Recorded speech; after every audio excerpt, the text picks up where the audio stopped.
CMC, for the people, by the people, and to the people. Citizens Movement for Change. Oh yes, a new day has come. Yes, a new day has come. Rise up, Liberia. CMC, for the people. CMC, by the people. Let us join our hands together to build a better Liberia. CMC, CMC, for the people. CMC, by the people. Let us join our hands together to build a better Liberia. Equity, national unity, transparency, accountability, social justice, integrity, CMC core values. CMC Global. It is a new day for Liberia. It is a new day for the people. Let's all together. Let's all together. It's a unity. Raise up the hands. CMC. The land of liberty, the light of freedom, the love of liberty brought us together. Let's hold together in peace and unity to build a better Liberia. CMC, CMC, for the people. CMC, by the people. Let's hold together in peace and unity to build a better Liberia. CMC, CMC, for the people. CMC, by the people. Let's hold together in peace and unity to build a better Liberia. CMC, yes, yes, yes, the time has come.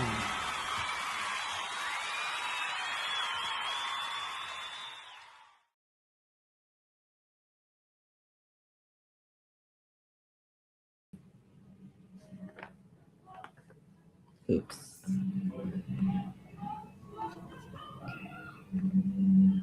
Hi, everybody. I'm here, and you are listening to Liberia's Insight.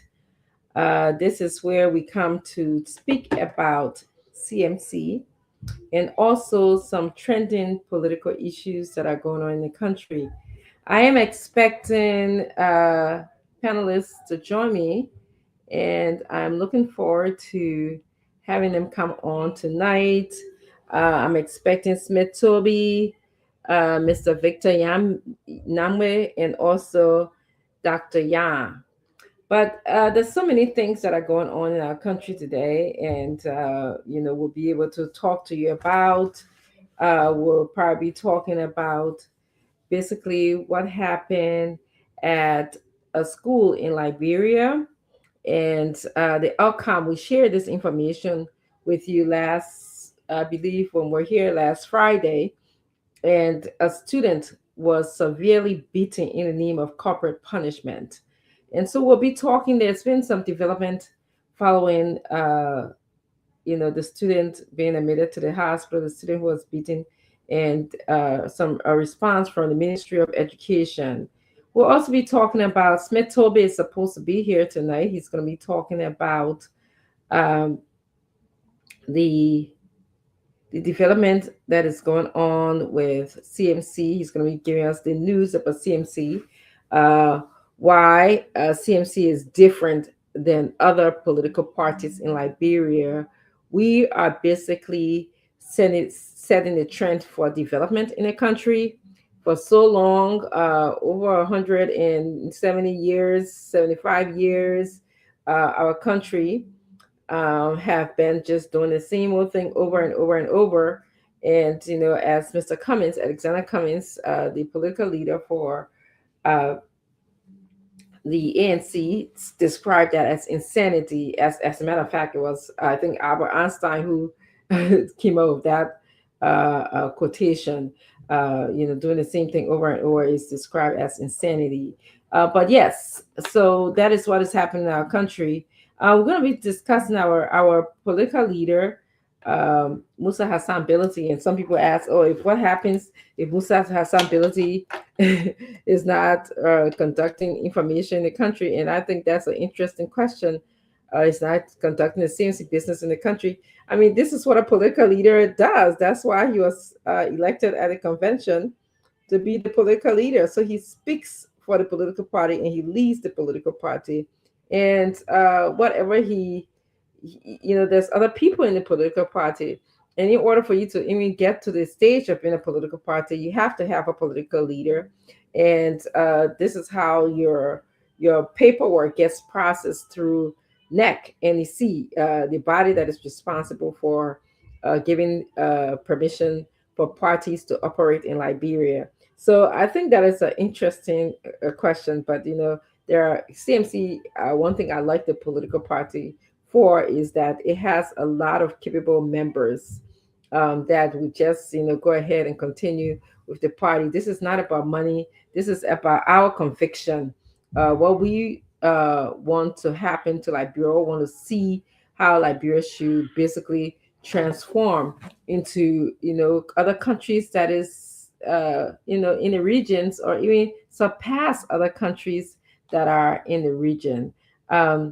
So this is what we mean when we talk about CMC setting the trend. Hold on for a second. Let me just make sure that I have my lieutenant coming in with me. We should be in the name of. Let me just call them and see where they are, or maybe send them a quick text. Uh, I don't mind. I don't mind doing the show. I can do a show over myself, but it's just gonna be selfish of me. And Roland Appleton, I don't know if you're asking how are we. I don't know what your question is. You just said how, so I don't want to predict or preempt your question. So maybe you can explain a little bit more. But I want to just welcome all of you viewers. I see Fatumata Sheikh is here watching. She said, "Great show always." Thank you so much, Fatumata. I know it's late in Liberia right now. It's about 11:30, 1:30, I believe, at night. Um, Abraham Bogar, he said, "Great move, leader." Thank you so much, Abraham. And Billy's son says, "Well done." Thank you very much. And as I said, we have a Roland Appleton who is on the show asking why. Let me just send a new, I'm sending a text to some people right now. They're my panelists, just to make sure they're okay.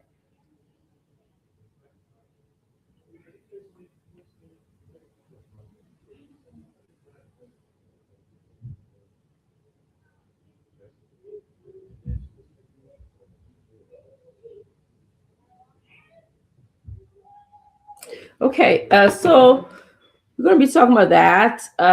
We're going to be talking about, of course, I told you letter to Secretary. We hopefully will read parts of the letter, and then you get to select or see what's going on in terms of what the PL, the political leader of CMC, is saying. It was a wonderful letter. He compared our country, to what I'm telling you. Sweden was the country that he had compared our country to, because as we know in the news, Sweden just pulled out of Liberia, or will be pulling out. Let me just actually say, will be pulling out of Liberia. But however, they did provide the notification to us. So that is what's going on right now. And also, we're going to talk about, there's this great, I believe, agriculture debate that is going on in our country. Something, of course, health debate that is also going on in our country. I'd like to also talk. We can talk about that as well. Hi, Mr. Nama. It's good to Hey, see you. hey, Doc, how are you? Okay. Good, I was good to trying. see you too. I talked to Smith Toby. I think he was traveling around the country in Liberia, but I believe that he was able to get back to Liberia. So I mean to Monrovia. I'm calling Liberia Monrovia. So he did tell me he'll be coming on so he can give us some news about CMC. But I'm happy to see you here today. And I know we're going to have a great conversation. Also, Absolutely.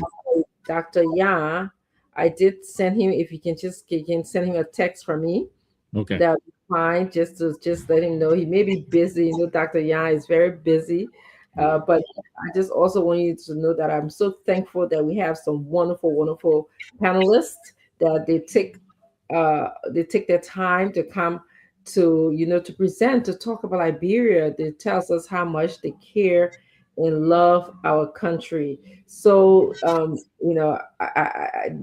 money is not even sufficient to pay them for the work that they do here in terms of providing valuable information to you. Um, I also want to tell our audience, welcome. I see Winston Cooper, who is here. He's always here. Winston is in Rwanda. He is the one that is leading the CNC members in Rwanda at this time. He's leading the East Africa chapter. As you guys know, we have chapters in multiple countries globally.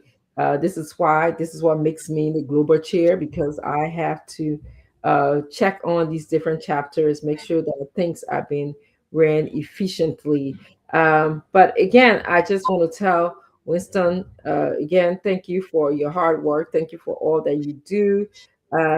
Winston, your work makes my job a whole lot easier. So that's basically we have this debate going on between Amar Kane, who's in the Senate, with other Liberians. I'm just giving people the rundown some of the things we'll be talking about. And we're going to be sharing our thoughts about what we think about what's going on with Americana in the Senate. And, in a way, I'm glad. I don't know Americana. I've never seen the man before. I just read his work. I only speak about him because of his interest in Liberia. Um, Today, we happen to share the same views about agriculture and health. I saw a little bit of interest on health. Um, and so this is why I'm mentioning him. So I don't want some people to think that he's will always be right. I'm happy that he's right. I'm happy that he's speaking for the Liberian people. But that's as much as I can say for that. So Mr.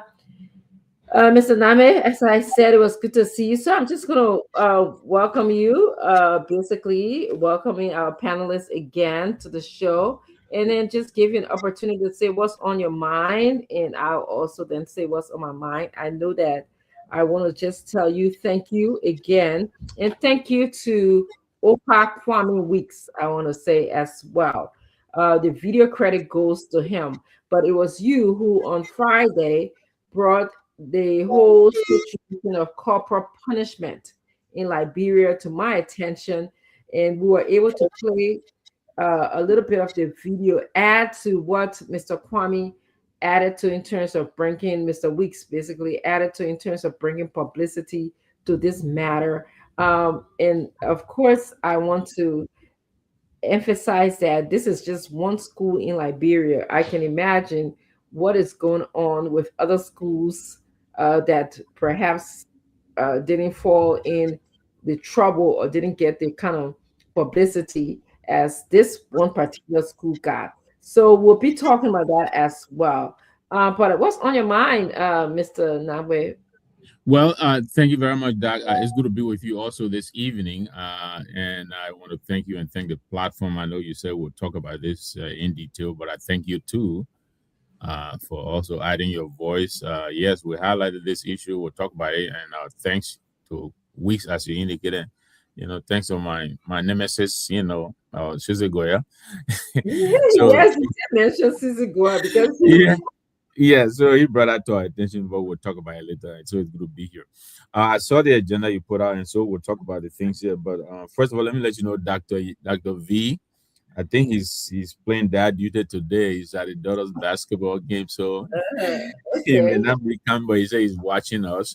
So Yes, best of luck to you and the kid, Doctor V.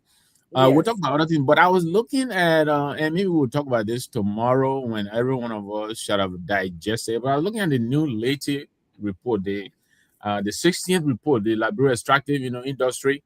And Yeah. Transparency International, that 1.3 billion. We got only Yeah. 152 million out of it. That's so, how so much money is taken out of our country, and we remain so poor, and we're settling for the crumbs. That really got my attention. So I hope we'll talk about that tomorrow. And tomorrow I'll remind you to please put on the agenda too. This what is emerging out of the house. This speaker, uh, I dare say, uh, with the support of the executive, uh, is systematically dismantling our constitution. He is convening sessions at the Capitol building, I read that. passing bills that without the required quorum. I think it is concerning because these instruments that he's passing into law, those are instruments that will impact the country for the rest of our generations. And for this man to be so flimsy about this and so cavalier to the point where he's passing the Oriental deal, this very major deal, the port deal, and all of these without a quorum, it is concerning.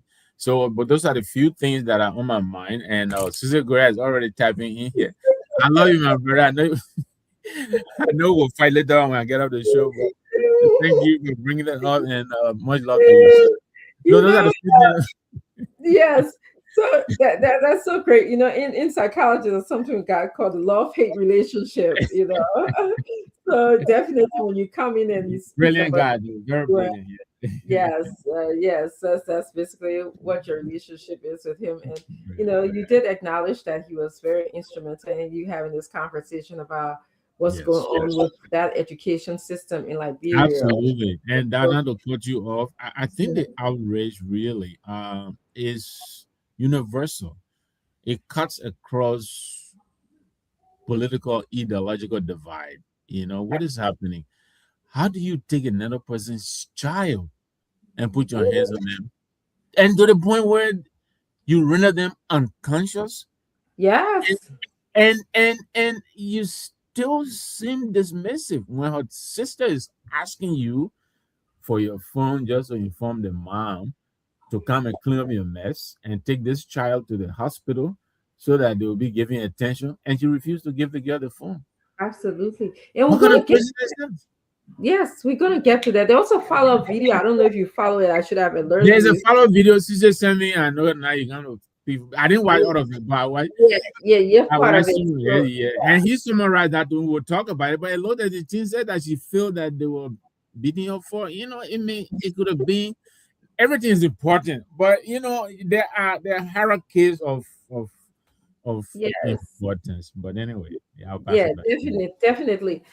So we'll get with that's actually the next topic that we're going to be talking about, and I just want to basically just welcome again all of our audience, our viewers, people that are in Radio Land. We are so grateful. I know it's late in Liberia right now, and the fact that you're awake listening to us just tells us about your interest in Liberia, or the fact that you like me, we got to have background things going on sometimes as we go about our business. So I want to just tell again, Winston, I'll stop with you here. Thank you again for being here. We promise to have a wonderful conversation. Richard Brenda Richardson, my own sister-in-law, thank you for joining us. She is a CMC member.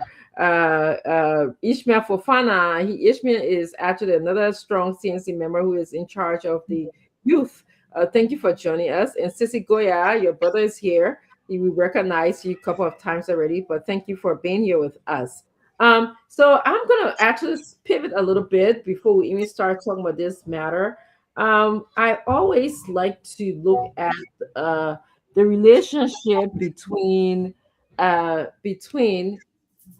psychology and politics. I have a background in both matters, and so I was reading in this semester. I taught a lot about Yalom, someone we call Yalom, Alvin Yalom. He's a psychologist, and I did a little work. I'm going to put that up a little bit, talking about how he believes that humans, and I said the citizens of Liberia, have these ultimate concerns. Okay, whatever we do and how the things, our psychopathology, but I'll break that down a little bit and say the things that we worry about, they are very close to these ultimate concerns that we have. One of them is dying, death. Okay, and that is closely correlated to accountability. People in our country don't seem to be accountable to the Liberian people.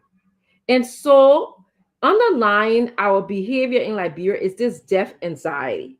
All right. People, we don't have good health care. So we think, if anything can happen to me today, we don't get paid well. We don't have jobs. So there's a lot of this underlying behavior or thought about death anxiety.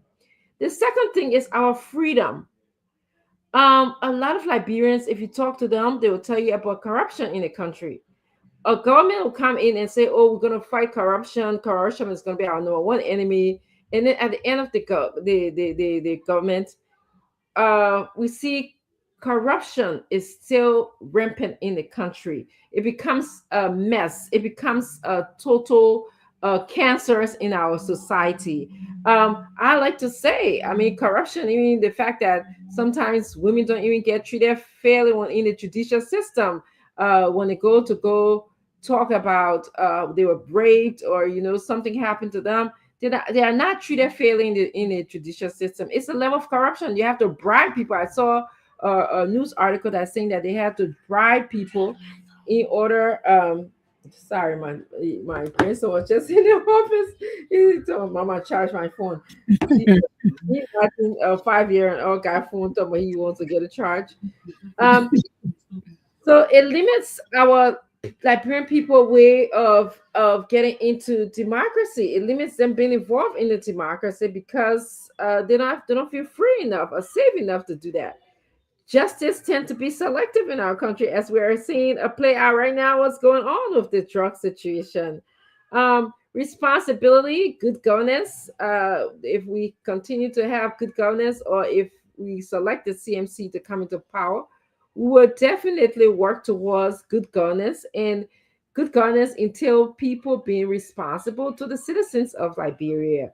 If you practice responsibility, you will to the citizen of Liberia, you'll be close to practicing good governance, where the three forms of government can work in concert, a check and balance system. That is what initially you have the executive branch, the legislature branch, and the judicial branch.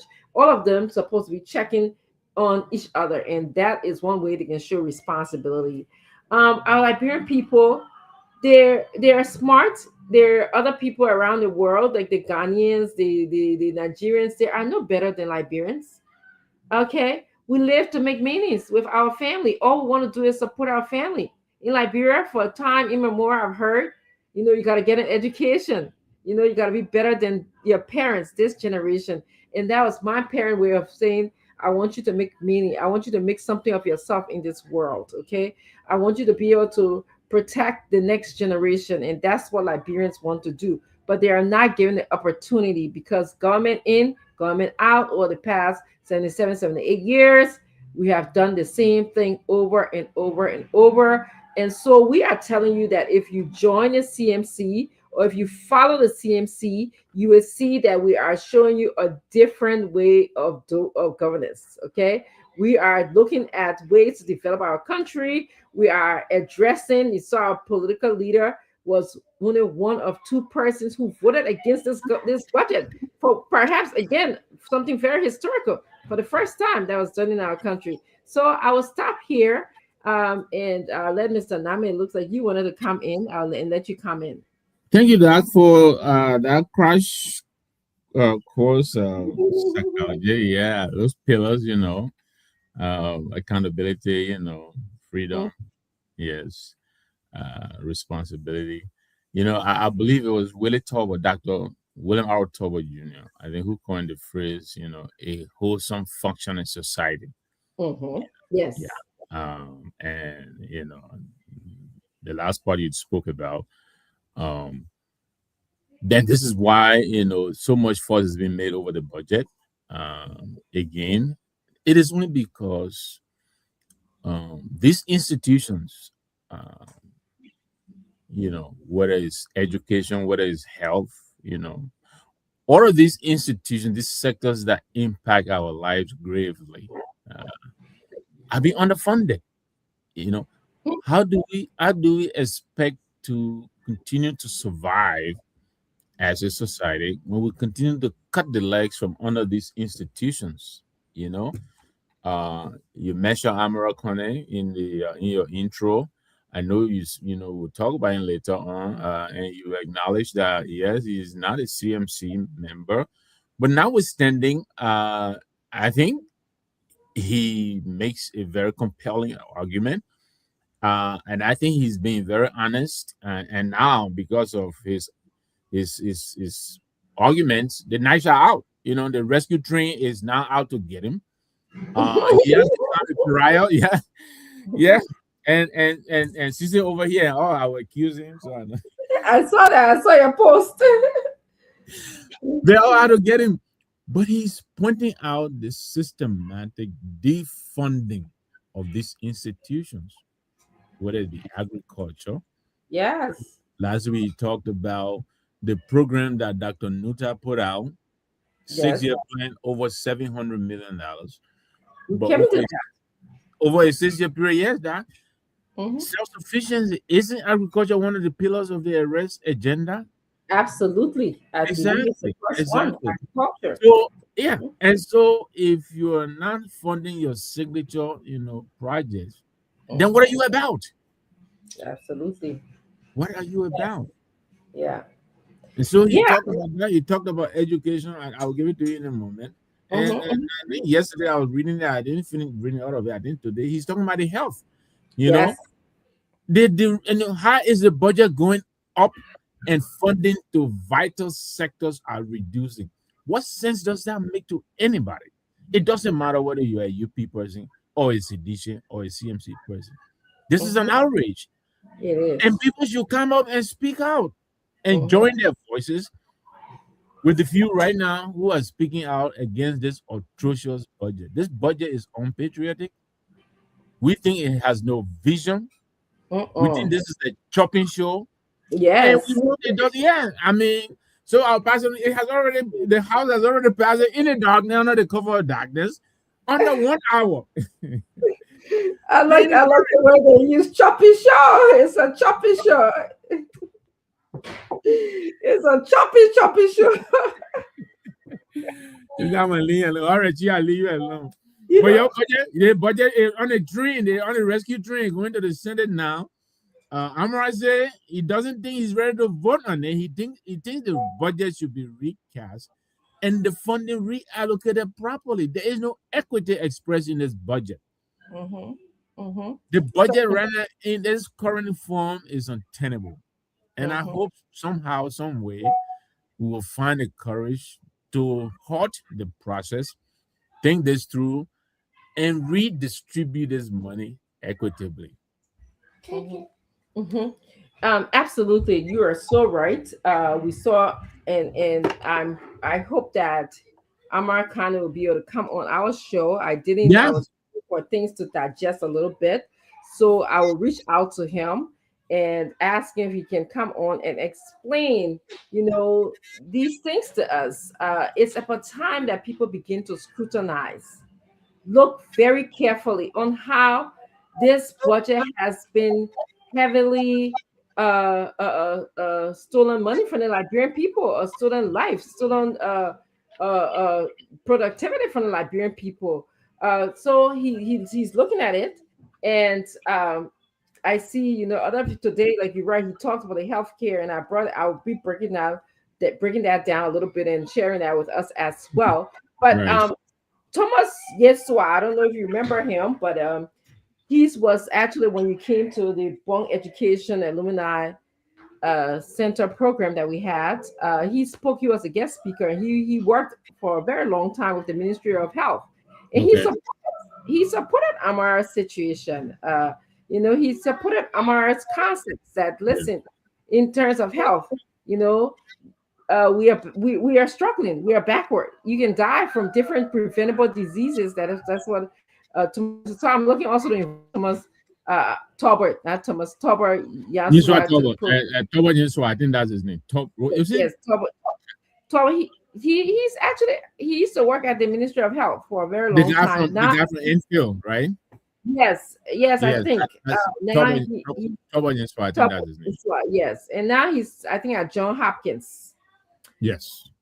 And so I also saw the former Minister of Education, making some analysis as well. I don't know how to say his last name, but I believe Warner, it's you mean? I think I yes, read one- his expose on the departure of Sweden. yes. But Yes. and then he went on into how he was telling us that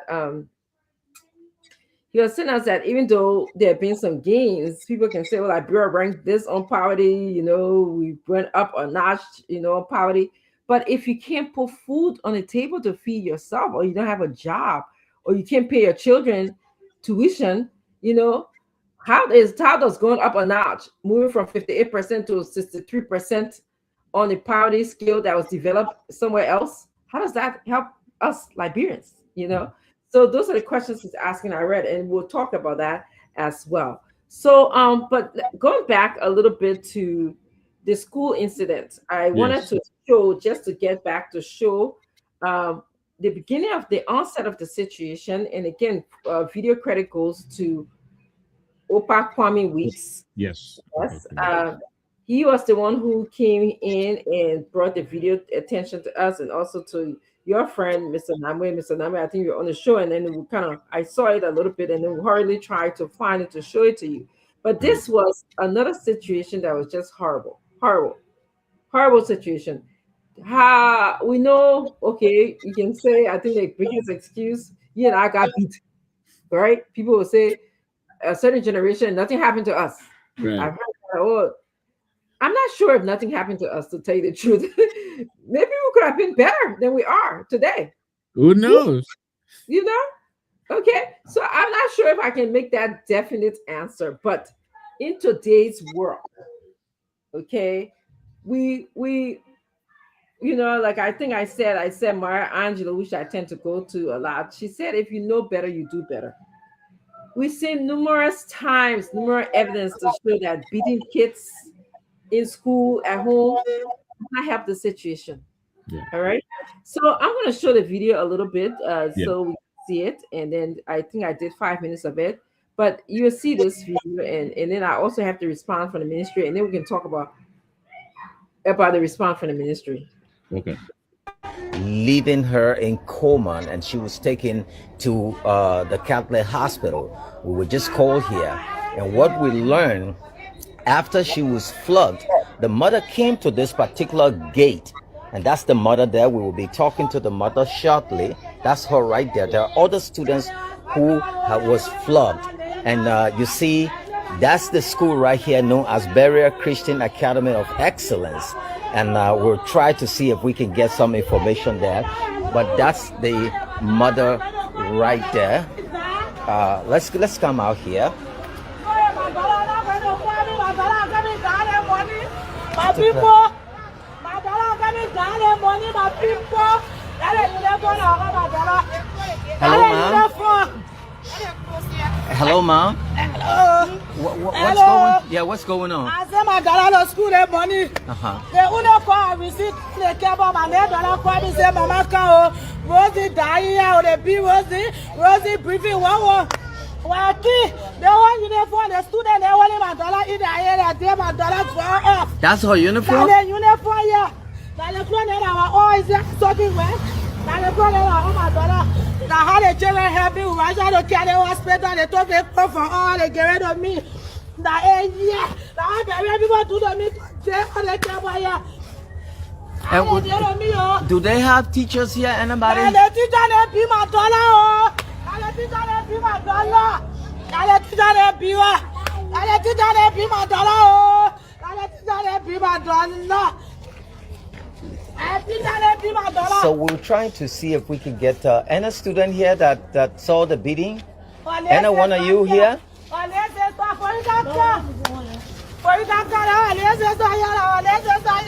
How are you? All right?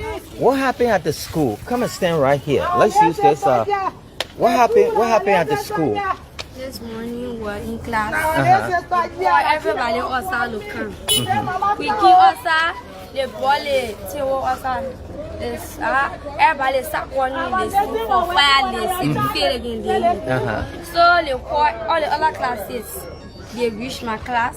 They call me Bugana. Say they pass the other class. Say they be the train at it. They reaching the 10th class. You call my sister up.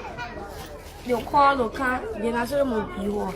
She said that nobody should go. She will learn about herself. For now, later now the teacher said the more while start going again. She funny when the learner she get on go for no pure. I the teacher tell her that they started beating when was so more. As she tell man, they started beating when she fell from them. She went. She started. She went on the crash. No for the crash or before. I went for water. Wasting water. You people went to waste water, Yeah. When it was water, no way. I just start shouting, oh yeah. For you can't come your sister coming down, or she prefer one. Now when my sponsors will carry what inside. We say what we say what and they'll blame what stay. They didn't call the hospital or something? No. They kept her in the corner. Yes. So I went, I asked they gave one for a phone come on. She said she gave me more phone. I asked the fellow children when I asked my home teacher, she gave me a phone. I called my mother, I tell my mother, say my sister before one. La mama came. Mama knocking the gate, they give mama open the gate. They she open the gate. I told my sister to carry her in the chair. I blow. They went for they sent for babe. The woman that happened in school, she allowed herself all inside. Where is she? She inside the face. So they blow her no way. La mama king the tour the carry her to the hospital. And your sister stay at the hospital? Yes.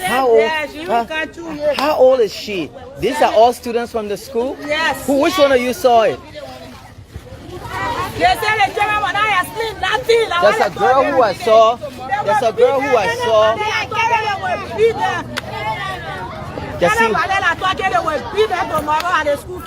Let's see where they.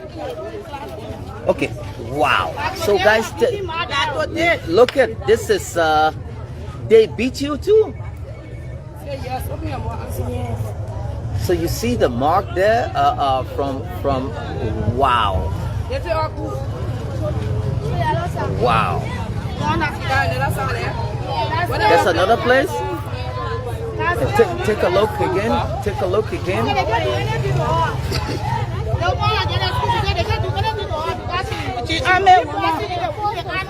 She said what? She said they can't do anything to her. Now my sister, I was for when they call me here.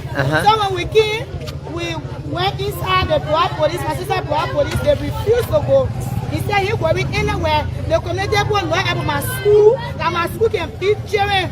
My school can beat children. And the woman said beat them to kill them. They can beat them in my own. They beat my son, my sister in school 2 years. You were made to carry hospital. And the reason why I achieved my children school there here. My children with me. He refused to go. He said he Jesus. So Mr. Number. I showed you, we just saw again, I think this is our second time. This is the first part of the video. I'm asking every one of you to go, if you're watching our show or you hear our voice today or tomorrow, to go and also pull out the second video that Mr. Kwame Weeks did on the family. He did an excellent, which I did follow, yesterday. Your thoughts about what's going on with the school system, this particular school in our country? Thank you, Doc. And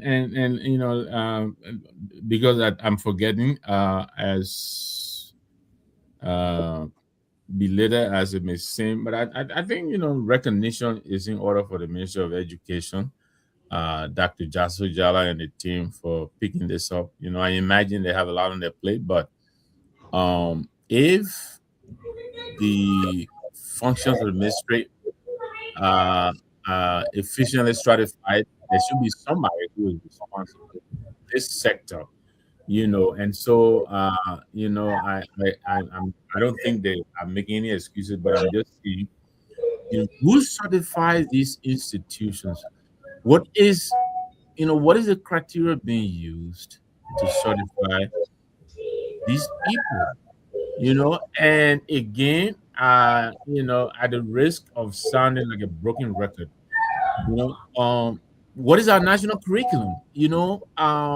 What are these people allowed to do and not to what to do?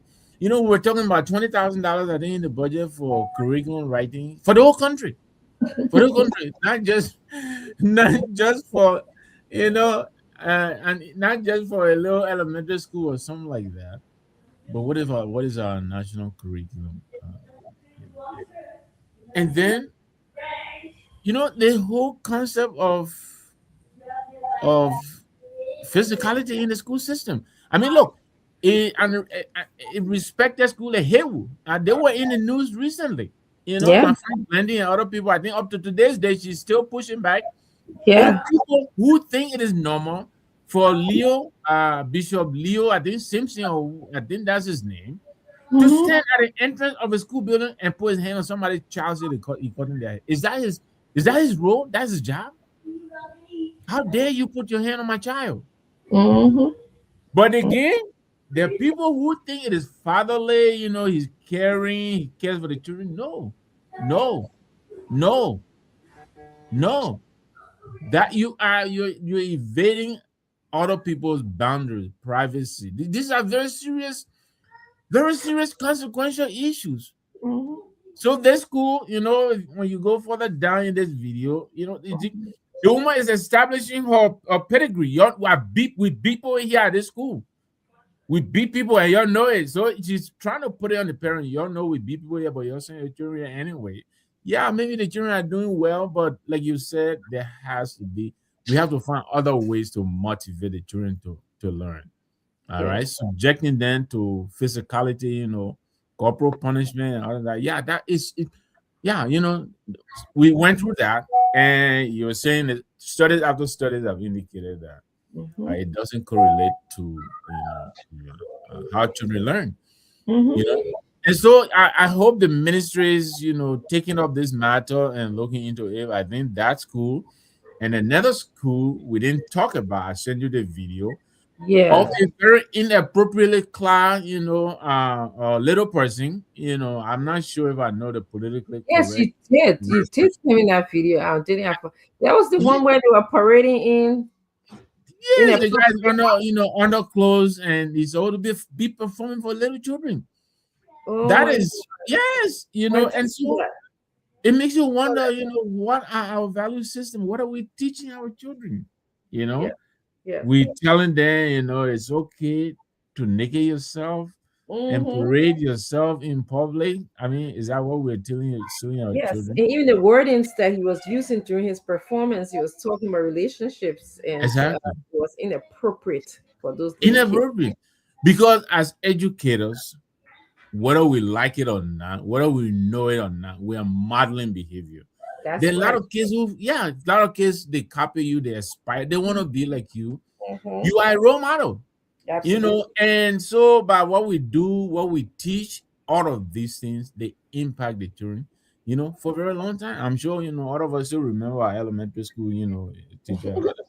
So it makes you wonder, this child, the other one that's standing there, she's showing her body, and he got these markings on her. If it were here, they would sue that school so quickly. Out of business. Out of business. Out of business. That's one. The education authorities will yank their license so quickly, they themselves, they won't even know what hit them. So I like to give the education ministry people the benefit of the doubt. And I will appeal to our friend Opa Kwame Wicks if he's paying attention. Sister too, thank you if you're paying attention. I think we should stay on this. Sister is writing here, still expressing outrage, and I agree with him. He's saying this thing should cut across all political, and I absolutely agree with you. This has nothing to do with politics. No, it It, doesn't, and that's it it's a doesn't have anything to do with politics. You know, this is about, yeah, this is about protecting our children and making sure they learn and learn right. yes, This cannot be an atmosphere on which anybody is supposed to learn. absolutely. That's unacceptable. The next So generation of our country, yes, almost 75% of our population tend to be on the young side, absolutely, young. absolutely, And so, are we going to continue to educate children in such environment? Can we do that? You exactly. know, and yes, rightfully credit goes to Mr. Weeks, but there's this. I'm going to put let's read a little bit. I didn't put the entire, and please don't come after me because I didn't put the entire writings of the ministry, but I put what I thought was important, and I want to read this to you guys. And there's two ways to look at it. Mr. Namwe did look at it appropriately and said, yeah, we want to give credit to the ministry for uh, you know, acting fast when this situation was brought up to their concern, was put on their desk. Okay, they acted just like anywhere else. They didn't just delay, they didn't just sit and not do anything about it. However, do you ask a really great question, Mr. Namwe, is uh, who writes the curriculum for these schools? Are there people that are visiting these schools to monitor the behaviors of the teachers, or are they looking at how these schools are being accredited? Are these schools even accredited? Okay, so I'm gonna read. It says on December 13th, this happened around this time. The Ministry of Education has expressed serious concern and has initiated an immediate investigation into a video circulating, which was this video on social media that allegedly depicts a teacher physically assaulting students at Berea Christian Academy of Excellence. So this is the school that we just showed you, and this school is located in the Soviet community, Congo Town. If confirmed, the alleged incident would constitute a serious violation of Ministry of Education regulations. We want to know what regulations that this university, Exactly. We like to know. and how is this regulation uh, disseminated and agreed upon to the schools that are under these regulations. Okay, Of course. and according to the regulation, including the ministry stick has a strict prohibition on corporate punishment. So they are saying that that's part of the regulation, strict prohibition in all education, corporate punishment in all education settings. So if you listen to us and you own a school, if you're beating your children, you should know that corporal punishment is not acceptable. It is prohibited in all education institutions. The ministry reiterates that the safety, dignity, and well-being of all learners remain a non-negotiable priority. Okay, but I shall share with you, Mr. Nami, and I will take this down. I also will share with you that the second portion of this video that Mr. Weeks did, when he went to the homes and actually saw it there. This is not the first time that this school was engaged in such violent treatment of the students. The sister to the mother Yes. who child was beaten and taken to the hospital, she said she took her son out of the Yes. school for that reason. Okay, and we saw another child who showed scars from being beaten. Yeah. So this is not, and actually, part of the video that I watched with Mr. Wicks, I think I watched the entire thing. I recall that the students will not be returning to that school. We are told that the hospital bill will be the responsibility of of the school. Okay, the school will say that they are making amends with the parents, and one of the things they are doing, they are paying the hospital bill. Uh, this the grandmother, who was part of the second video, reported that the daughter who was beaten is asking about being stigmatized. Already, she's feeling, Yeah. the psychological effect of, being beaten. Yeah. She's afraid that she went to other school that people look at her as the girl who was beaten, who as Beaten. the girl who brought public disrepute to Yeah. school and all of those things she's thinking She's a about. girl, dog, and she was stripped in front of her friends. I mean, come on. So She's yeah, all of this is traumatized. I mean, yes, her mom is displaying her uniform. You can see it was yes, ripped off. It seemed to have been ripped off her body. that's right. I don't Yes, think she wants. Yeah, she doesn't want to go in front of her friends like that again. So all of those things contribute to trauma. yes, it does. It does. And the thing about this, I listened to the mother, and the mother was one of the mothers, because there were three mothers there who, was involved in this situation at one point or the other, where the child were beaten, and they're working so hard. One of them told me she has to go and braid hair. Yeah, She does not have a steady income. And when she gets the money, she goes and pay the children's school fee so at least they can have some kind of decent education. And that is right. the way the school is rewarding her for her hard Yeah. work, for Imagine. her desire to have her children have a decent education. And so, if you listen to us, please go and look for this video and see how you can contribute to helping the family. Yeah. Mr. Weeks did a wonderful job. But we know that corporal punishment in our country is when you beat somebody, when you tell them to pit pin. I always used to pit pin. They used to sometimes tell you to push the wall, or sometimes in recent days, tabeing somebody where you tell them to put a hand in the back and you tabe them. Those are all what we call corporal punishment. Okay, talking, it looks easy, but it's hard because you have to know what to say to your students. You have to be able to talk to them constantly, frequently, all the time, modeling good behavior. Mr. Nama said something great. Children are very impressionable. You Of know, course. even the young adolescent, they're looking at you, they're observing you, the teenagers. So what you say to them, how you behave towards them, goes such a long way. What we do know is that corporal punishment does not teach children any better how to behave. It does not improve behavior. What it does is, I always use this term, violence begets violence. Aggression begets aggression. Okay. It teaches, it tells you that to solve problems, you got to be aggressive. And I don't want, I said this last week. I don't, I see why we have a legislature that makes decision only for the belly. Some people call it for themselves, better, some infrastructure. Okay. Because if that's what it starts from, the way we teach our children, everybody's you beating the child because you don't want to take the time to talk to them. What are you teaching this child? Okay, you teaching them to behave aggressively, to be mean and aggressive. So when the people engage in stomach infrastructure, they are behaving aggressively. They're not even trying to work so that the entire Liberian people can enjoy their money, taxes, or their mineral. They're only working for themselves. So we have to do better.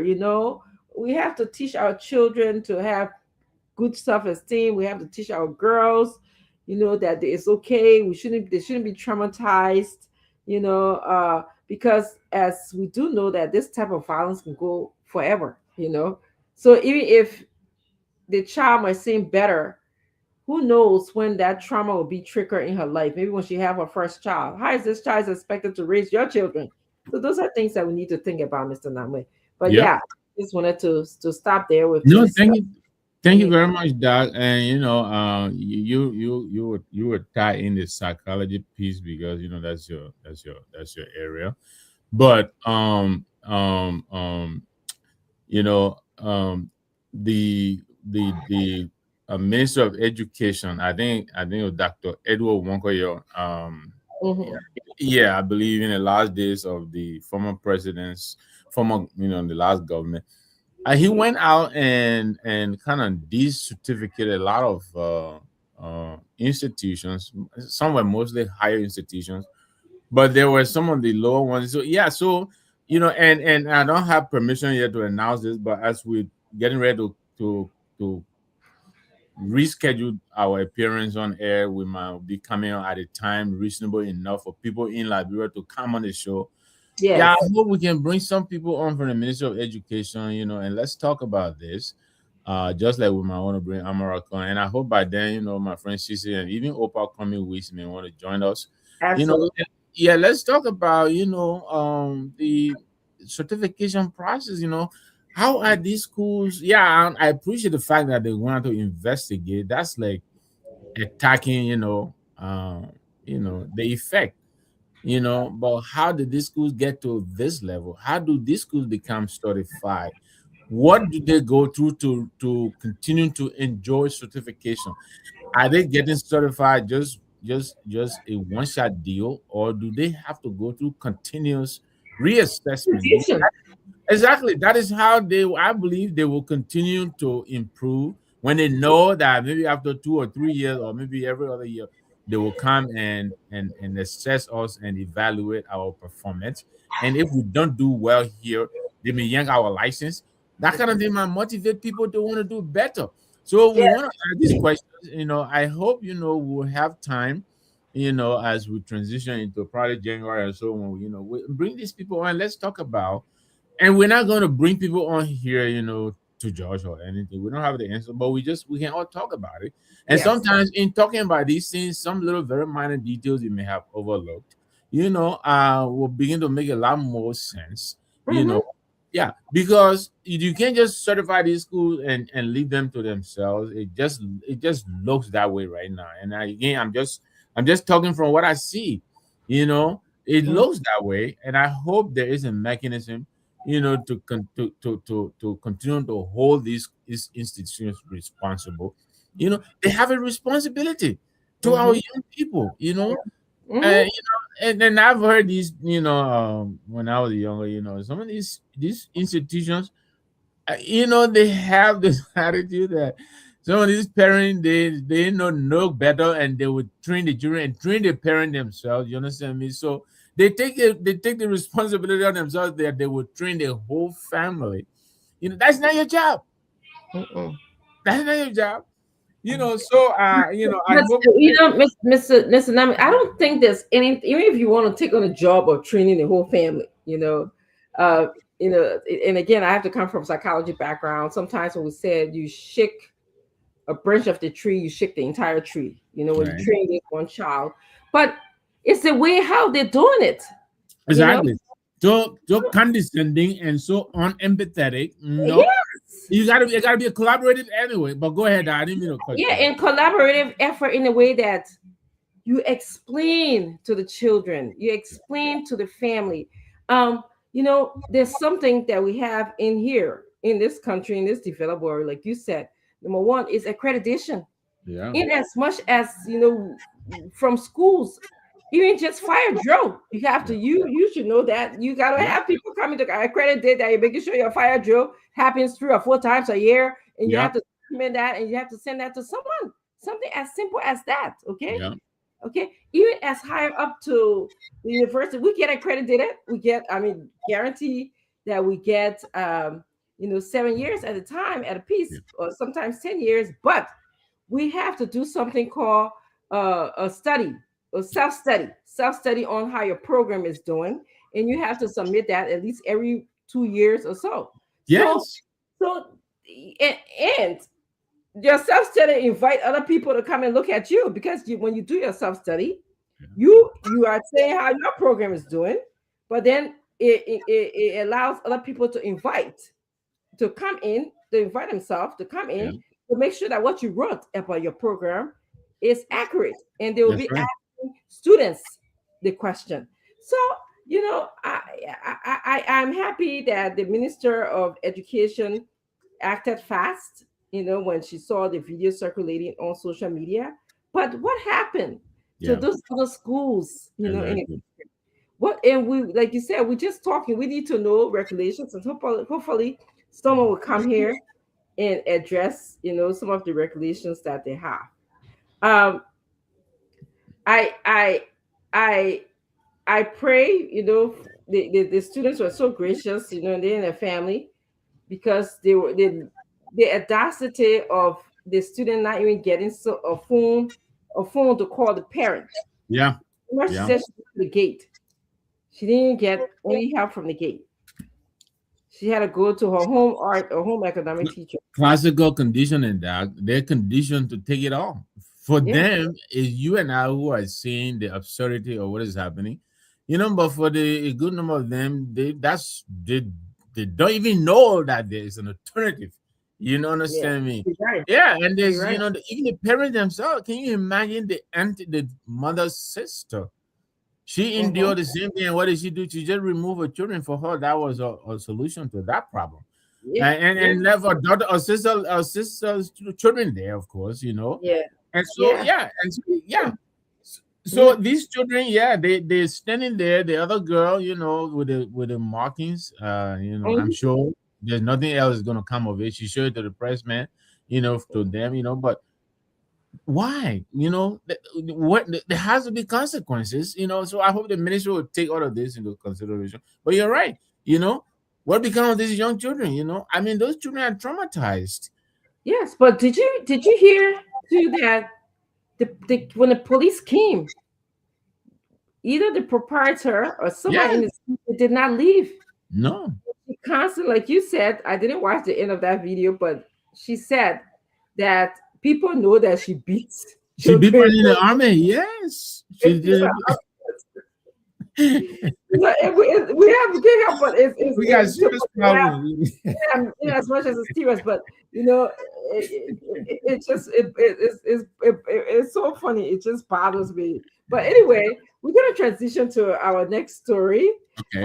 We'll continue to bring this story to you as things unfold, as education issue. In fact, I saw a video, Mr. Name, of the show an education institution in Bassa. I don't know if you saw that video. It's The circulating. Nezo, I think, school building. Yes, As a principal of.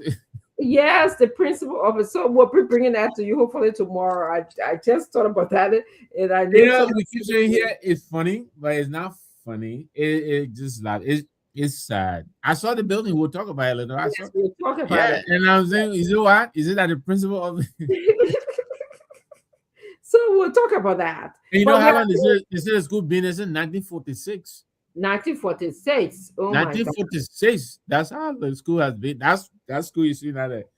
The Oh, principal there. 19. I am 19 that was embarrassed. before your grandpa was born. That's right. If I can count that fast, yes. So, but that is embarrassing. This tells us the reason why we're having this conversation. This is why we need change in our country. And it tells us why the youth in our country is where they are, Yeah. and also why our country is where it is. Okay. Yeah. Because if we look at our education system, it should be a priority. Yeah. Education should be a priority. So as we transition now, I just want to take this time to tell our viewers, thank you again for joining us, for watching wherever you are. I'm going to read a few of your comments here. I will start from Susie Goya. He and Mr. Namwe, they are going back at each other. But he said, thank you. This issue should be devoid of politics, which Mr. Namwe have said so many times. Our children deserve better. Time to protect our children. Absolutely. And Musa Fanduan is always here. I hope I'm pronouncing your name right, Musa. Yeah, please don't butcher me because I don't pronounce names correctly. Ishmael is also Ishmael. Thank you for joining us tonight. He says accountability. Ishmael is referring to Yalam's slide that I showed, the ultimate concerns of a man, how it relates to the politics of Liberia. He said accountability saves lives by ensuring our leaders and institutions answer for their actions. Yes, that school has to answer for its action. Freedom without accountability allows corruption to grow and weakens democracy. That's right. And Mr. Goya said we need to look at the wage bill. Yes. I hope Ability and others who voted against the budget can provide alternative on just to educate Liberian. Oh, Mr. Square, thank you for bringing that up. Mr. Amar Khan is Senator Amar Khan is doing a lot of alternative sharing, and I believe when our political leaders spoke This is chopping show people. So that means he said, "You sure?" He was like, "You didn't show people." It's- So that and he said, "He did tell us alternative what we can do to change things." So, but we'll be having this conversation. And as so Mr. Goya said, I think Amara scrutiny is healthy for our nation. Yes, it is healthy, and he's there. We have somebody who knows the budget and who's there talking about it. you've been there before, you know. Yeah, yeah. Yeah, So he's a former minister of finance, and now he's in yeah, in the legislature. So he's talking about it. For finance says having sincere and knowledgeable people in the legislature will take Liberia far in all forms. I 100% agree with me. All forms of development. absolutely. Hope Power would be consistent. We can have more people like him and honorability in there. That's right. That have this business side movement. Um, Klita Gorlemata is following us. She said, I'm following he or she said, I'm following the show tonight. Thank you for following us. He said, the question is, I wanted to ask because these days everyone can just wake up one morning and open a school without good assessment from the Ministry of It. You're probably right. That's probably Yeah, what's happening too. Um, this is one of the ways that people make money in Liberia. We have Mas Dopu Greer, who is the vice chair of administration. She says, yeah, good evening, team, CMC strong. She's also said it's terrible. Majority of the schools should not be certificated. I toured my district 14 and it's terrible there. Masa, if yeah, you want to probably come on and talk about it too. yeah. There's no oversight whatever from the Ministry of Education. It's like everyone is doing their own thing in their own communities. So, It and sounds like it. It seems yeah, like I think Masa is right on. I think it seems like it, Doc. You yeah, know, yeah, I seems like. agree. I I mean, agree. how do we allow school and Nizo? I mean, Nizo is not you. The former Pantapa district. The other day they were there, right? The Yes, West Fambula yes, represents it. That's your that's right. nigga the work. I mean, Yes, the samples are probably more expensive than the school building. You that's know, right. I mean, Yeah, how do we that allow this to happen? I saw that in the Yeah, former district, and now there's another one. So we will show that we'll show both of those tapes and talk about it. But we can transition now. Mr. Toby's not here to give us the CMC news, but one of the things we can talk about is the letter to Secretary. As you know, our political leader writes to Liberian people where he tells them what's going on in the government or what's going on in his mind. And this week he talked about the letter in his letter to Secretary. He talked about Sweden, a country that has been assisting Liberia in so many ways. I saw a list where there were so many so many organizations that they have contributed to. Have notified our government that they will be leaving. Similarly, if you can recall, USAID left Liberia. And so this is where we are.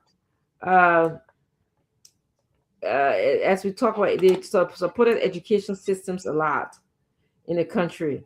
So our PL wrote about that. And if you read the letter, it was really good. But I want to share what I took away from it a little bit. I think a little uh, capture of it. I'm going to read this. And then, Mr. Nama, you can tell me in addition to the letter. sure, Uh, sure. so I'm going to read this. If you listen to us, he said the Swedish move, which means that the Swedish people are leaving Liberia. Sweden, a nation that sees public money as sacred, has closed its embassy, forcing Liberia to reflect on our own budget culture.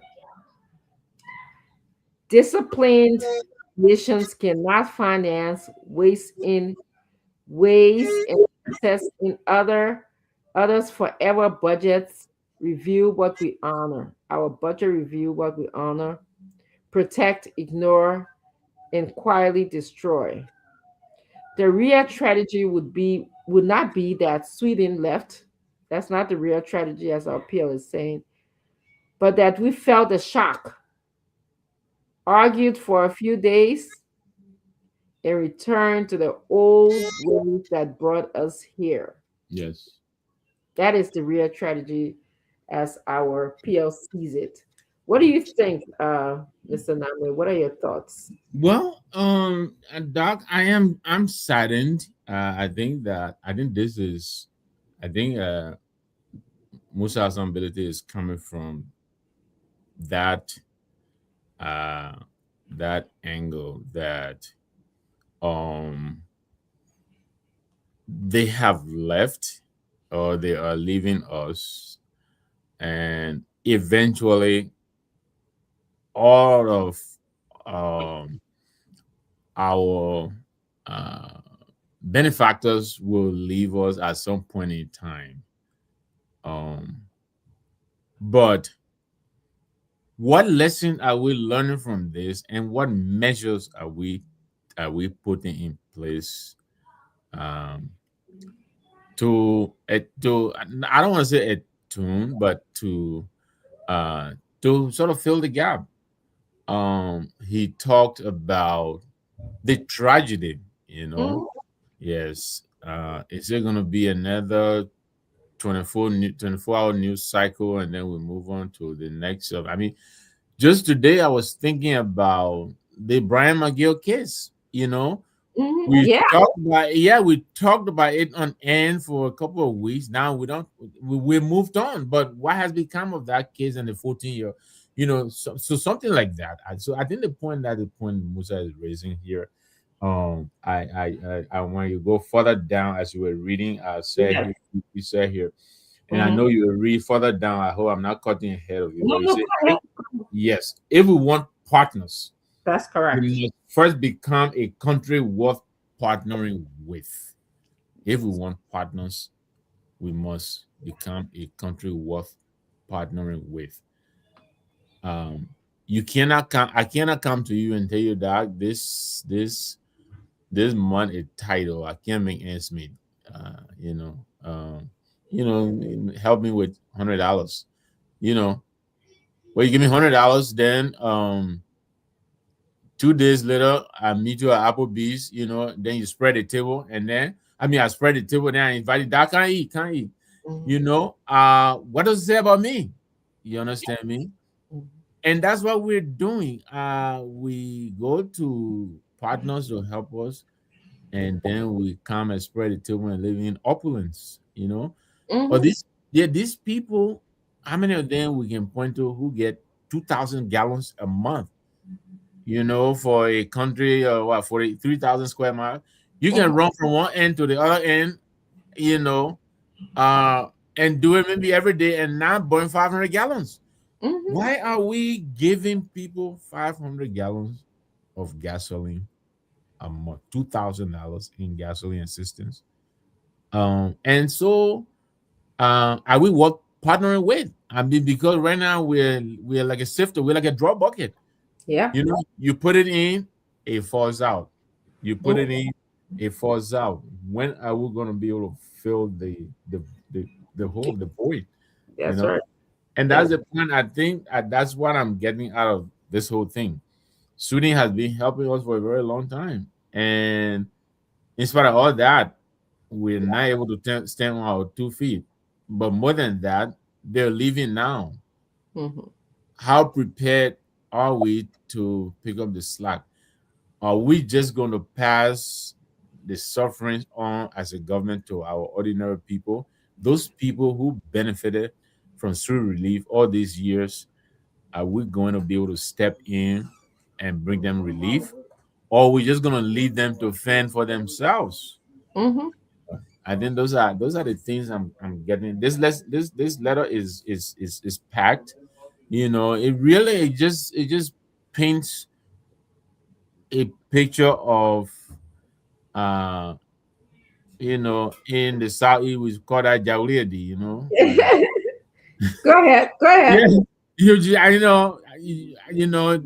Jawuledi. It's called yeah, Jawuledi. you just bring the money, we eat it. Yeah.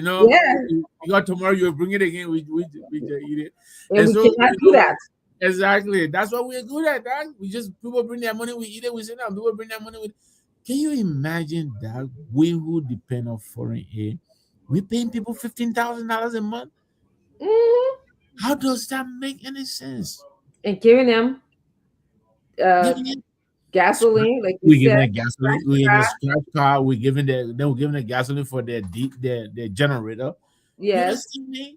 So why So would you want to fix our electricity energy problem when when I got generator to sleep in? exactly, there's no urgency to address that problem because people have alternatives. You know, they're getting $3,500, $600. I think Patrona is getting or whatever that is. I don't know if that is the allowance across the board, but apparently that's what he's getting $3,600 Yes. for generator fuel. Yes, and you're so right, Mr. Naman. I can't agree with you even more in terms of what the PL said.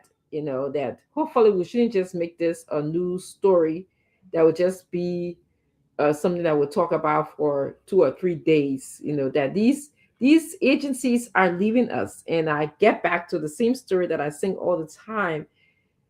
The world seemed to be moving into an isolation period, okay, where these countries who relied on, they're no longer fighting the Cold War where they can say, okay, I'm going to be give money for you to be my ally. You know, there's not a Samuel era where the United States gave us tons and tons of money just so that we wouldn't go towards the Russian. Okay. So so now we have to utilize what God gave us. You know, you started this conversation by looking at the extractive uh, Industry, yeah. industry. Industry, Yes, and you yes. started conversing how we give billions and billions and billions of dollars out, and we only received very little bit. They sold our mineral for so much money, Yeah. and we only got little back. So our appeal is saying, and you're right, you said, if we want partners, we must first become a country worth partnering with. Yes. And this is why we ask for you Liberians, we Liberians, to go out and assess the people that we want to govern us. People like Representative Musa Hassan Bility, who can stand up and say, this budget here, I'm not voting for it. I'm not going to go with the crowd. We're no longer doing social one, social all business here. We have to do that. And he says, we have to show our partnering ability, not in speeches, but in the systems that we create. We cannot create a system that we are talking about right now where majority of the people are getting nothing, and few of you in the country are living on significant amount of gas slip that you can use as a bit, maybe to share with your friends. You know, come, I got gas slip for you. You know, or because you your one cannot use it all. You know, No. or come to my restaurant. I got air condition here, or you know, I got some maid or whatever, because this is all part of the benefit package. He says, not in slogans. We shouldn't come out with this, you know, rescue mission. I'm going to rescue. What a slogan. I'm going to rescue you. We're going to start with agriculture.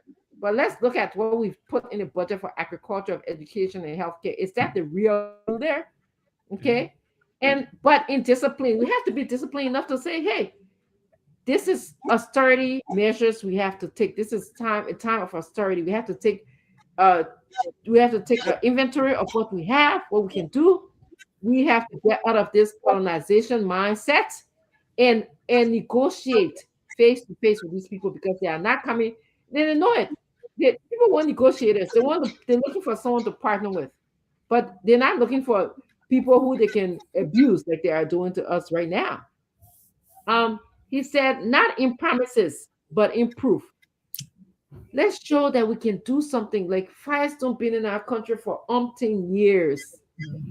Somebody had often said, what have they produced for us in our country? Yeah. I, a child of profession, I grew up in bomb mines. If you go to bomb mines right now, you would just cry because they took the iron ore from there. I won't say they've taken ore, they took the iron ore from there instead of keeping a factory in our country where we can produce Yeah. something with iron ore in it. Nothing is there. It's a waste. Value addition at least, but they just Exactly. Add something. take That's everything right. in. Okay. So that's where we are right now. And so our political leader is saying, let not in his end of his argument for his letter that he wrote, which, like Mr. Namwe said, is jam packed. You can get a lot of information from reading it. But the tragedy, he said, the tragedy is not that Sweden is leaving. It's that we'll just talk about it, then the more we'll start doing the same thing. We'll learn nothing from it. Yeah. Yes, Yeah. that is the bad. That is Yeah. the bad part of us Liberians, and that is why we come here to conscientize you to make sure that you vote in people that will ask the right question, so that we will not continue to do the same thing over and over and over again and expecting to get a different result. No, it does not happen that way. Okay. In the world of psychology, I hate to keep saying this.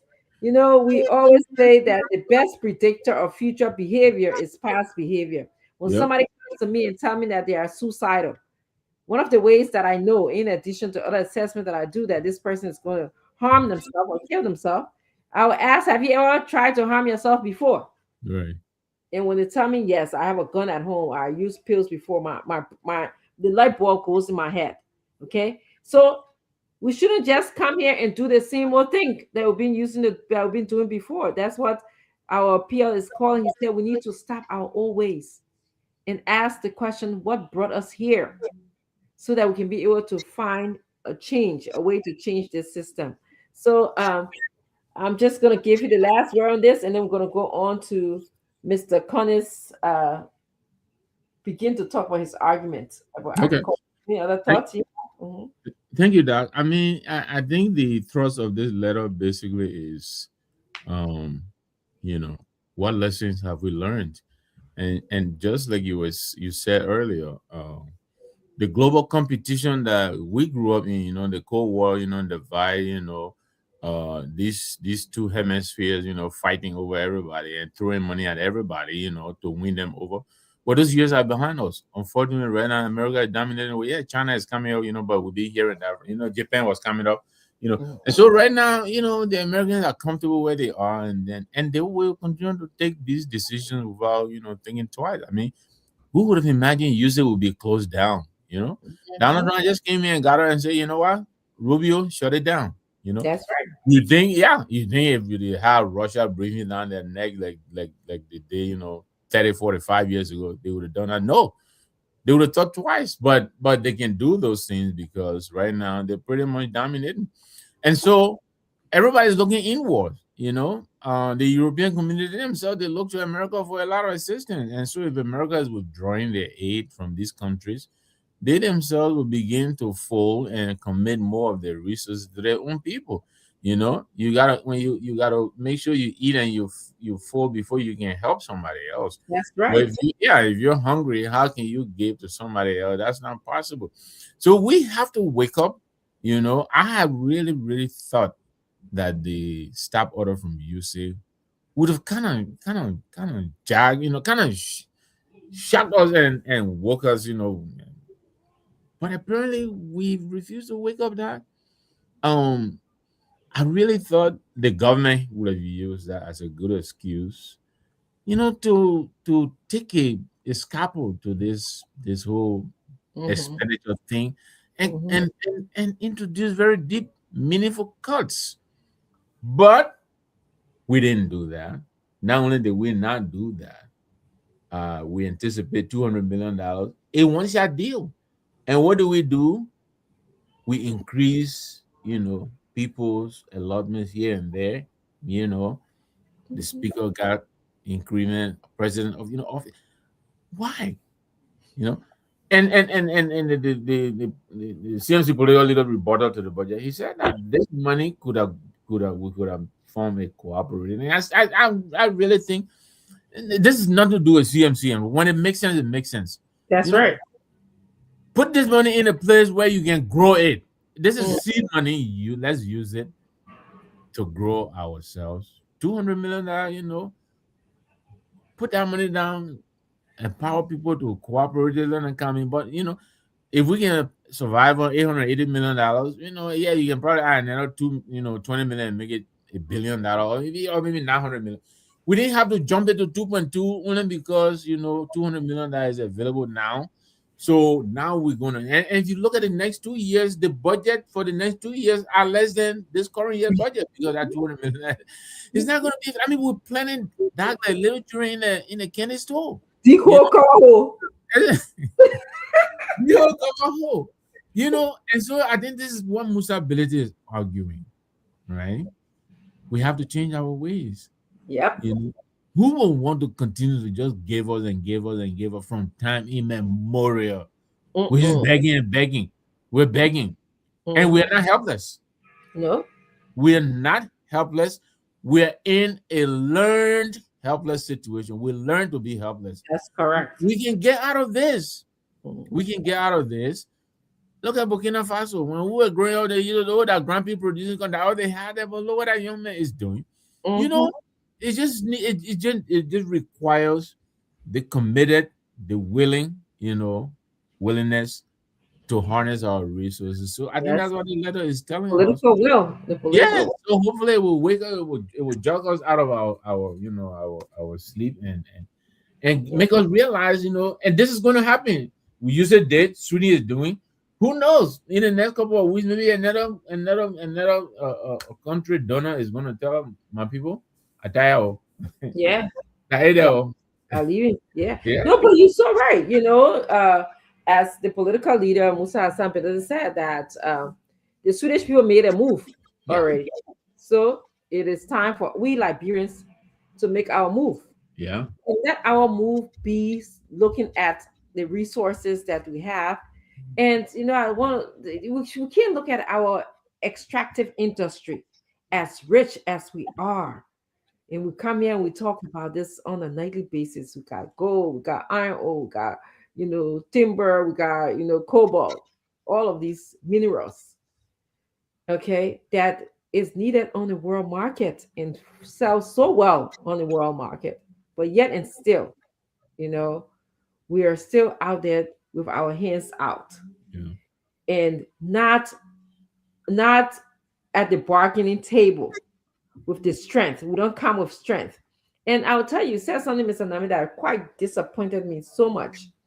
And I expected, President Borkai, with all of his experience in government, the length of time he was exposed to government, and and seeing the suffering of the Liberian people, to come in and take some drastic measure, yeah, not to continue in some ways of doing the same old thing, as others have done in the past.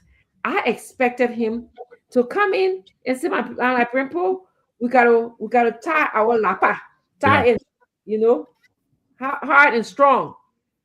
And we have to develop what we have. But the man came in, he driving first of all the $90,000 car. That yeah, was what baffled me. yeah. We hear, some people don't want to blame him. They say, oh, that the people around him that are building yes, baby, I'm coming. I'm coming. Get mama on the show. Yeah, I'm coming. Sorry. That's Okay. okay. That's okay. Yeah. Yeah. So we hear that, some people say, oh, he doesn't know. It's other people around him that building this building for him or whatever. But still, you know, um, if you I will rein in my lieutenants, my education ministry, my health ministry. You have to give me some report. Let's see how we can turn this thing around for Liberia. Yeah, But no, my greatest disappointment is that, and then we'll move on to agriculture. So there's this argument that is going on here. And we said that Americana brought this argument here. They are putting budget. I mean, I'm sorry, they are putting money in the budget. Okay, they are putting money in the budget for agriculture. But then yeah, they will use that money to divert it to other places, primarily the Ministry of Presidential Affairs. Or they will divert it to the airport, we are hearing, and we don't see where yeah, this money is going. So the question that has been raised is transferring the Liberian people's money that was legally appropriated, because once the budget is passed, it becomes law. So that's what the legality comes from, okay? For a project. So they will say, okay, we're going to give this money here to agriculture. But then we see that they are taking the money from agriculture and putting it in different pots, diverting the money and putting it in different pots. So Amar Khan is arguing that no, we should not do that. Um, unless, even though in the Budget Transfer Act it says that if it is necessary, but he does not see the necessity of us transferring this money that's supposed to be used for the intended purposes. We are doing it because we are doing it by choice. Maybe we want to please someone, or because we just want to pocket the money. So that's what he's arguing. He said that it was not driven by necessity to put this money in, other people's other areas, was not driven by necessity. It was a deliberate choice that the executive branch made. This choice undermined their declared priority outlined in the president's, or should I say the Unity Party arrest agenda. And see, there's a big area for arrest. Agriculture, which we all support. So I want to show you the first thing in agriculture. Look at it. He argued, and you can see this before I come to Mr. Nami. He argued that agriculture employs nearly half of the Liberian people. Yet they have given the agriculture 1.1% of the budget. How is that a priority? How is that a priority of our government? How is that an A in the arrest agenda? If you're going to grade this government, and you see how much they are giving for agriculture, 1.1% compared to the other areas recurring wage bill in our country, how would you grade it? So I'm going to turn it on. Let me just show the other slides, and then I'll also turn it to you as well. I think this is the biggest thing. So Mr.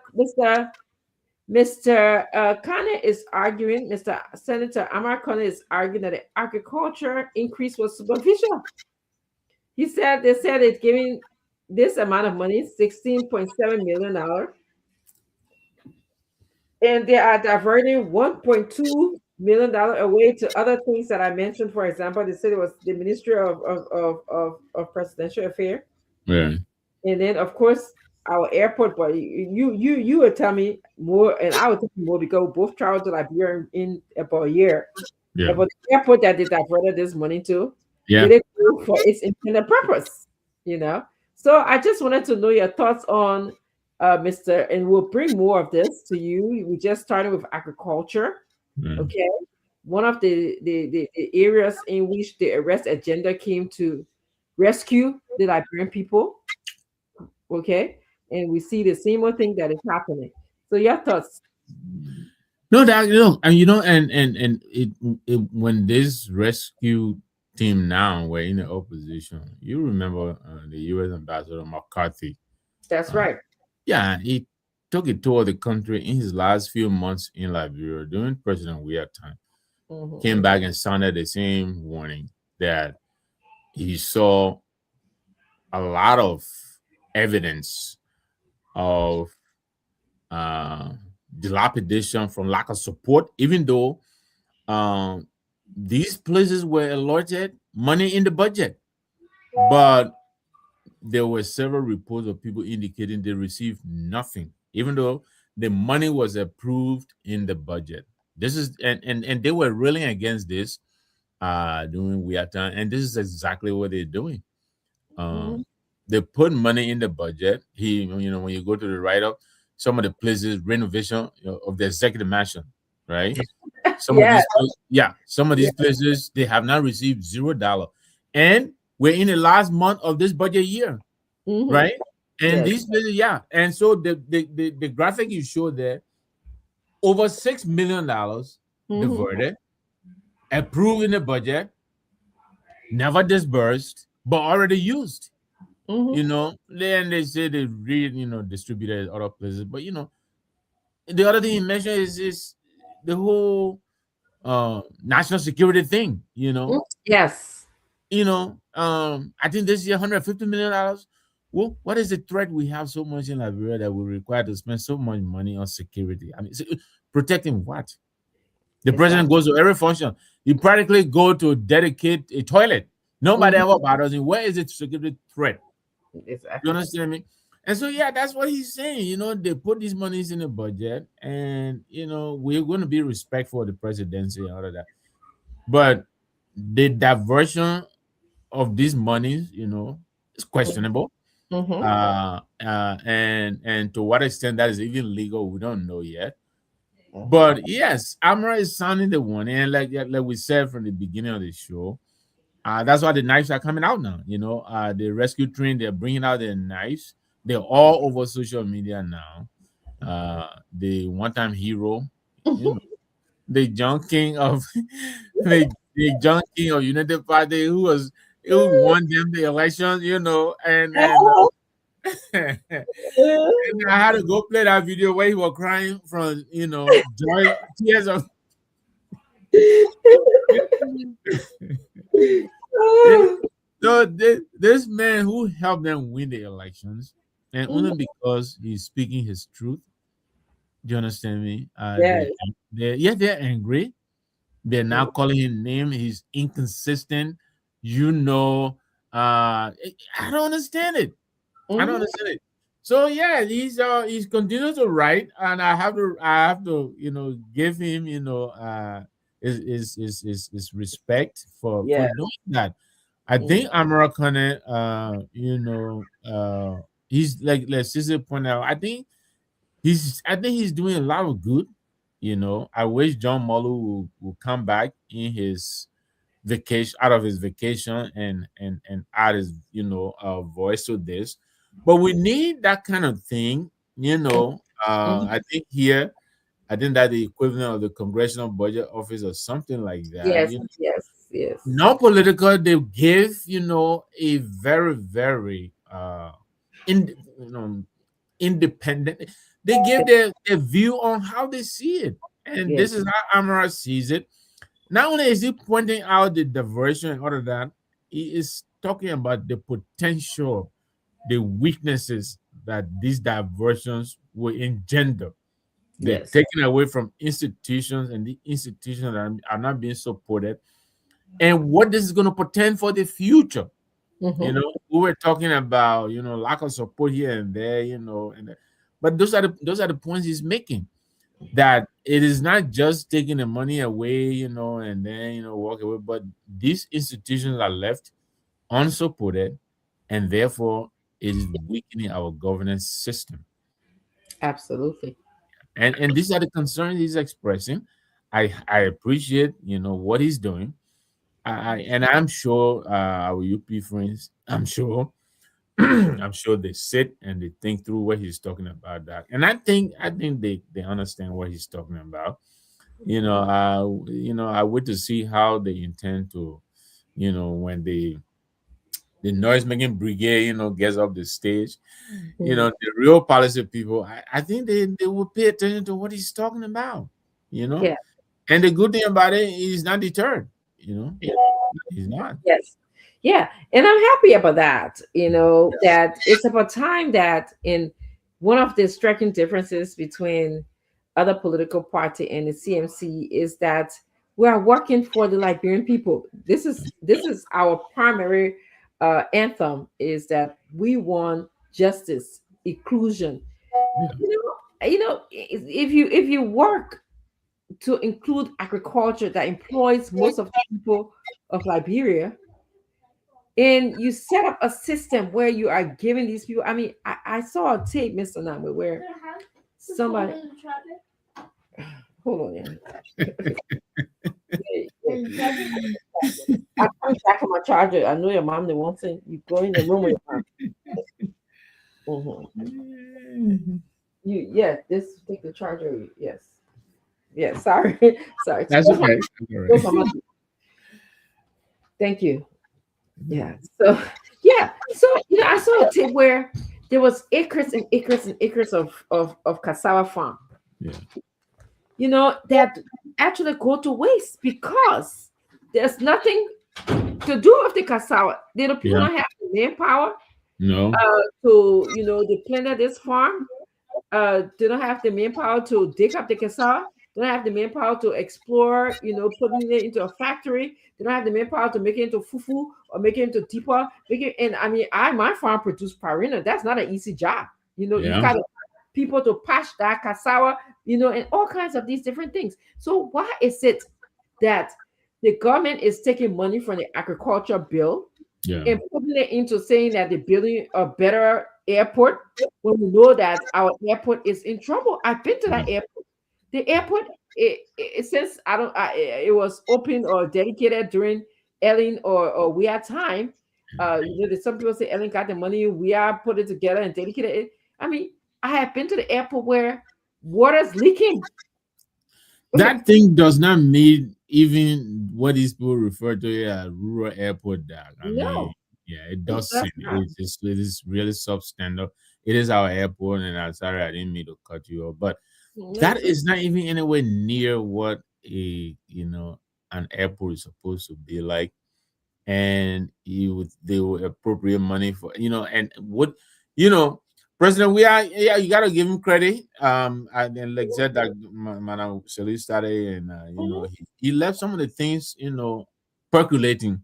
I Yes, think that's where you were going, and so I'll give yes, it back to you. Yeah, but it is because yes. he started that, And and they hopped on it. yeah, and like I was saying, so they are taking the money from agriculture and industry that we could benefit from. Majority of the Liberian people know how to do agriculture. Listen, I'm sure when you grew up, our parents had a garden Yeah. somewhere, yeah, in the background. So it's like a second nature to us. It's our way of creating food for ourselves. And we are not utilizing all of our ability, all of our funding to build up that sector. What we Yeah. are doing, we like I'm not gonna say we have diverted that money. Okay, like we're talking about the airport. I mean, the airport sometimes will go there at Christmas, like they like them blinking. Yeah. Okay, it's not up to par. It's not up to standard. And I'll tell you a funny story just aside. It's not funny, but may my dad soul rest in peace. I took my dad who wanted to, he had lived in between and he was sick. And of course, when they get older, all they want to do is go to Liberia. It's just like Liberia is in our blood, how we're Yeah. raised.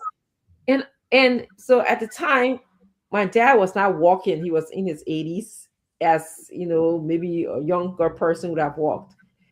Didn't have a decent wheelchair. Okay, they had to actually come and tow my dad from the plane Yeah. down the stairs. We don't even have, a gateway or whatever, what they can call it, the Gangway. Yeah. yeah, drawbridge, Yes. drawbridge. Okay, to say that will go straight into the airport. Yeah. So he had to be pushed, and they had to lift him up to climb. There's numerous stairs you got to climb when you get to our airport. So Imagine that. they're taking money away. Let's see where the money is going to. The Yeah. money that we took away from the agriculture industry did not go effectively to the airport. I would not say that. Okay. And so Amakana is doing a wonderful job. He is, in some way being consistent with the reason why our PL, the political leader of CMC, voted against the budget, because you are putting money for certain things and then you are using the money for certain things. Yeah. I would also say that I think we need to explore the legality of what they are doing. Yes. Yes. They said a budget act Yeah. that they are not working in according to the act, from what I understand, because the act said we should use the money for certain things, Yeah. but now we are finding that we are using the money deliberately out of choice. Yeah, I will look it up. I think there is. It's almost like a petticoat kind of thing. I Mhm. think once the budget becomes law, I think the president has some kind of some kind of leeway, some kind of allowance to do some shifting, but I think to a certain limit. I'm not sure yet. I will look it up. Hopefully, maybe I'll Yeah, ask around. I'll also look it up. that'd be a Hopefully, good thing. yeah, I'll have something on the next show. But if you're watching and you know that, let us know. But I think he has a certain limit that he can do that too. Amara Kane, like you mentioned, um, he's not only just talking theoretically. You mentioned that earlier. He's been there before, so he understands how these things work. So I think he knows what he's talking about. But he argue uh the effect that these things could have on the proper functioning of our institutions. He didn't discuss legality. So I think he may be aware of some kind of leeway that a president may have. So he didn't go into that sphere, but that's something I think we will look at, and hopefully maybe when we come here again we'll talk about it.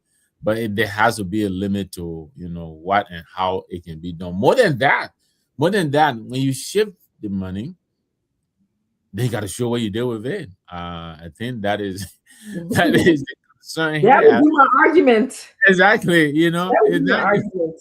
it's not just shifting it, but then you got to show to us what is it that you spend the money on? What did you do with it? And in line with your argument, because you said something about the security sector, NSA, which a place that they used to cover a lot of their Yeah, yeah, transactions in the country. yeah. But and the reason why they give for security reason, we can't tell you. That's like how people are arguing. You They can't give- order it. You can't ask no questions. yes, okay. They are building, the presidential, I don't know, palace in Foya, but the public work ministry can go on air and say for security reason I can't talk about it. You can talk about it. Okay. So for me, any kind of budget requires that we are accountable. And I started with accountability, and somewhere today we talk about we are accountable to the people of Liberia, Yeah, right? So if so I know he didn't speak, and you're right, he didn't speak about legality, so maybe there's a leeway. But even if somebody give us miscellaneous budget or miscellaneous something to be, I mean, does that say that I can just use it by choice? exactly. That kind of No. yes. That's what it means. Even when you do, you gotta come and make report. You gotta indicate what you use it for. I mean, Yes, yeah. exactly. You can't just come and take it because you can. That's not Mhm. what it means. Yes. Yeah. So hopefully, yes, we'll explore that. Yeah. Um, and if there's a maybe there's a caveat or gap in our budget laws Yeah. that require these changes that needs to be looked at. Maybe that's why we have this conversation. Yeah. I also the state-owned enterprises in Liberia. I mean, we saw somewhere, just to hop on that a little bit, where these places like NPA, the National Port Authority, the Yeah. Water and Sewer Company, all of them are just making money. Money. They're generating funds. But Yeah. but are they contributing to the budget? Most of them are not. They're supposed No. to. Yes. I mean, I think about over 99% of them. I don't think any of them is contributing equal to what is expected. Yes. A few of them are, but that is concerning. But that I hear some of my friends argue this, and it's not rocket science, right?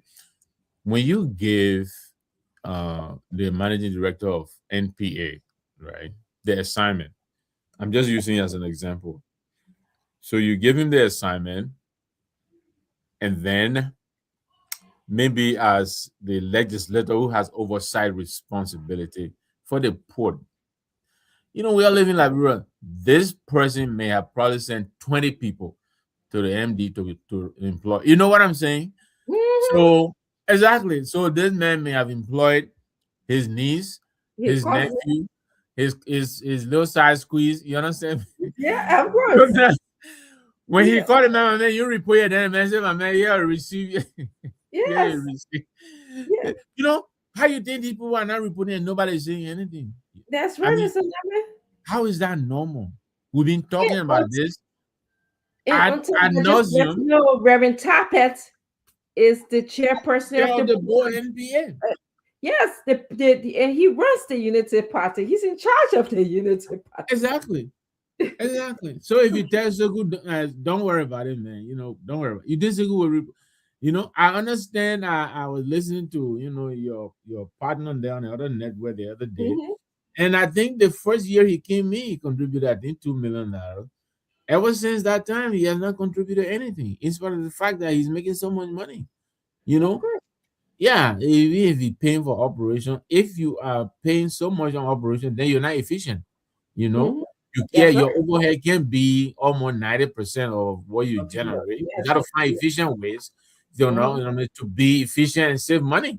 So that Yeah. cannot be an excuse. You Yes. know, you Yes. cannot be putting so much money towards, you know, operations. You know, so but yeah, he's not contributing. LPRC, you know, same story. You know, in spite of the fact that, you know, they make a big deal about squeezing Streamex, you know, the students, so all that money they get in there, you know, they were expected to contribute over $5 million. They contributed not $799,000, not even $1 million. And somehow in our country, and people that are listening to us as we move towards, closing the show, this is not okay, my It's people. not. It is not okay, Yeah.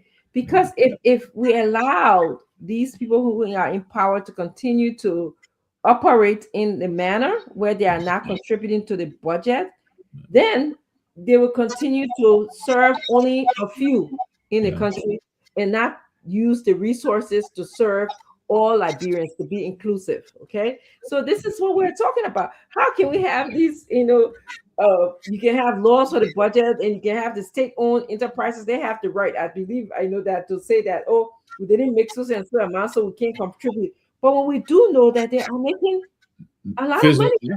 Hand over fist. They're yes, making money. where They're is the making money money. going? Yeah. Where is the money going? And who are they reporting? When I see the system, and mind you, Mr. Nami, it was Bill Trary, I think you remember, who was in Yes. charge of the port, Yeah. and we castigated him, because I do remember. I don't know if you remember the story of, I think the name is Charles Magall or Arthur or de Gaulle, something like. He is now in this country. You remember the story? He was in charge. He was sent to either Bassa to be in charge of the port there, and he Okay. just reported that, he had the money that he was collecting. Right. Okay, and he had to report the money to Mr. Bill Bill Clinton. Travis. Right. Yes, and so we criticize how Yeah. wrong things were, and Yeah. we have always criticized these things. But now, we see that the rescue government, the government of President Boka, who is supposed to be experienced, okay, and Yeah. who came to take us, from the dire poverty that we are in, Yeah. by allowing us to utilize things like agriculture. This man is an agriculturalist. Exactly. Yeah. Okay, he Exactly. spent a bulk of his career working, Yeah. for and in the cause of agriculture. Yeah. So why you get there now? You allowing the people to put little money for agriculture. Why? 1.1% of the budget. Yes. And if you notice, that almost the same: education, healthcare, Yeah. and agriculture, those three things, which is under the arrest agenda, Yeah. they tend to get very low amount of money. Yeah. And you said you are going to do tourism to boost up the economy, to boost up economy. You said that you are going to boost up our economy by looking at our extractive industry. Where? Fiamomo. Yes, I'm completely. Momo is dead, completely dead. Okay. Yeah, it's like they're playing from the opponent they criticize playbook. You know, the same thing they were doing, they're doing it now. Yes, and I'm glad, I had an opportunity to speak to the PL, for other things today, and I told him thank you for speaking for the Liberian people. It is difficult, as you know, sometimes to make these decisions because you are not conforming. You're not a conformist. You're going against everybody, and people expect you to conform. That's what we've been doing in our country. Everybody just going. So say one, so say oh. That's the way. That's so say one, so say oh. Give her. Okay. Exactly. Okay. Conforming, group thinking behavior, and that's what makes our country. So I told him thank you. You You know, know, thank you for doing that. We talked briefly yesterday, but mm-hmm. he's a young man. I mean, but yeah, I'm older than him, but and that I'm sorry about Kodu, but No, no, go ahead. I gotta yeah, I'm proud of him for what he's doing, giving voice. Finally, I come from the firebrand progressive community back in the day, where we were very vocal. But over the past 20 or so years, we've just gone quiet. Survivor behavior. Yes, so I'm happy he continues to speak for us. That I am once again proud to call myself a member of the opposition community. All of us don't have to be in government. And this is not to say, we'll be career opposition for our life. Every year we'll be opposition. No, maybe one day we'll be in government. But while we're not in government, I think we're doing disservice to our people too by not speaking out. By not doing that, we are actually supporting the wrong that is being done to our people. Absolutely. There's no neutrality in this fight. Either you Absolutely. are with the oppressor or you are against the oppressor. Right now, the government, the budget right now is not with the people. No, no, it's not. Thank you that you spoke with him and you thanked him. I talked to him briefly yesterday, but I thought I detected a little bit of strain in his voice. But at the time he called me, it was probably around midnight, so Yeah. maybe he just woke up and then. But But thank it's you a for tough work. I yeah, mean, and sometimes I just thinking about it, I know it's tough. Like I yeah, said, it's tough to it's be tough.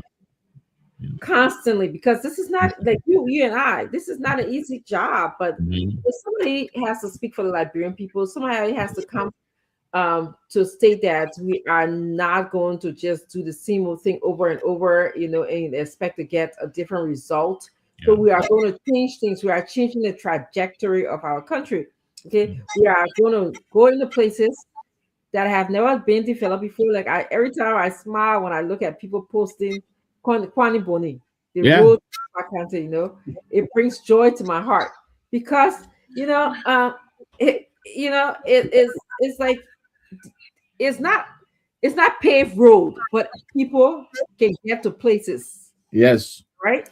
And I he's tell, I tell you one graphic, you're continuing on the Saturday of the headquarter fundraising. mhm. And somebody posts the two graphics. They say, this is what is going on in Margibi, I mean, or Cape Bombing, wherever the rally thing is going. Then they say, meanwhile, in Kwanopo, Exactly. So yeah, so yes, we want to thank you. Want to ask you to think about a country. We want to ask you to be decisive and make a decision. Either, like Mr. Lama said, on the side of the oppressor, okay, or on the side of the oppressed. yeah, So you have to make a decision. And if you ask yourself what makes us different, I mean, we come here every night and tell you what makes us different. We want to see Liberia develop, at least up to par to other developing countries. We're not dumb. We are smart people. Okay. We want good governance in our country, as we can see now. We want to question things like imagine Mr. Name, uh, or myself questioning things about the Budget Act, questioning why the SOEs are not paying the what is due to the Liberian people. yeah. Okay, who's on the board? Is it right? So those are the things we want to question, and also want to be able to communicate with you. Nobody's talking to the Liberian people. Nobody's speaking to the Liberian people. So, having said that, we are going to end the show. I'll just give you the last word, Okay. Mr. And then we can end the show. Oh, thank you, Doc. I think we've said enough. It's been great hanging with you tonight. Thank you all for joining us. And again, like we're saying towards the end here, congratulations to the CMC, especially the political leader, for continuing to stand up for our people. And we urge all of us in the opposition community, to make our voices heard. We need to sound especially on the budget issue. I think we need to sound the chorus of our disagreement with the current budget. There's a lot we talked about tonight, from the school, in the Soviet community to, the extractive industry, dark mentioned, bomb mines.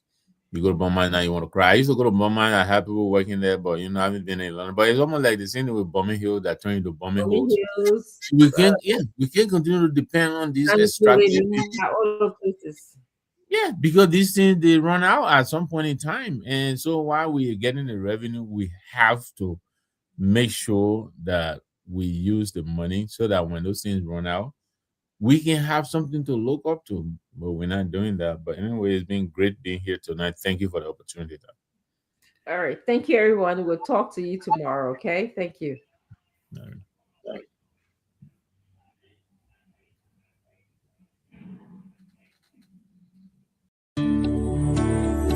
CMC for the people, by the people, and to the people.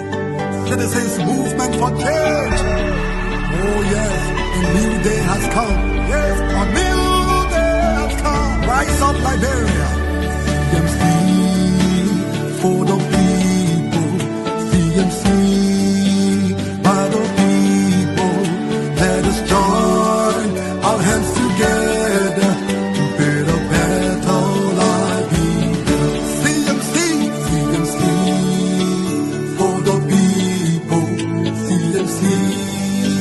By the people, let us join our hands together to build a better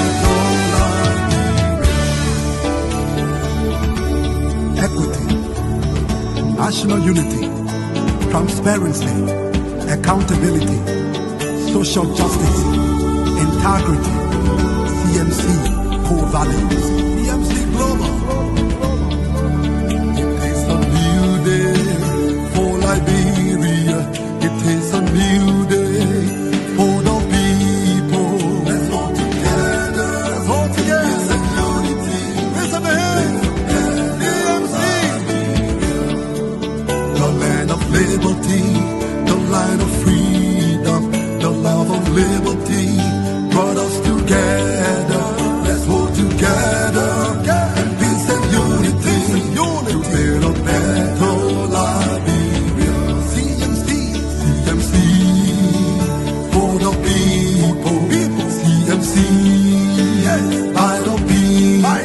Let's hold together in peace and unity to build a better life. CMC, CMC, yes, for the people, CMC, yes, by the people, let's hold together in peace and unity to build a better life. CMC, yes. Yes, the time has come.